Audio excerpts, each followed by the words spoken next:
So ano yung top 5 reasons for denial with the Spain Digital Nomad Visa? Hola, it's your VA ate in Spain, and for today's video, we're gonna talk about ano yung mga usually reasons bakit nadadeny yung application for the Spain Digital Nomad Visa. Minsan, pabago-bago talaga yung requirements. So, wala silang paunang sabi kung biglang magre-request for additional documentation. Usually, you can see this on the pattern for like older posts on other groups or other forums on Reddit na before, hindi sila hinihingan ng ITR or something, and then now it's kind of established that if you're earning more, especially if you're a family, kailangan na ng ITR. And then, of course, they only give you kasi 10 working days for this new document. And sometimes, DIY ka man or with a consultant, magugulat ka talaga like, pag may bagong document. And sometimes, they fail to pass this.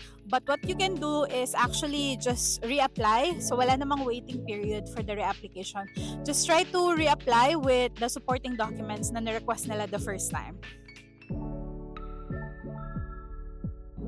Kung may extra document request ka man, pwede ka din mag-ask sa Facebook group on the DIY Guide for Spain Digital Nomad Visa kung ano yung hinihingi nila. Kasi minsan, yung paghingi nila ng additional document, usually ay parang hindi siya specific, especially if you're applying in UHE. So, hindi ganun ka-specific kung ano hinihingi nila. Pero may keywords doon sa hinihingi nila additional document request letter kung ano yung usual na ipapasa mo na supporting documents.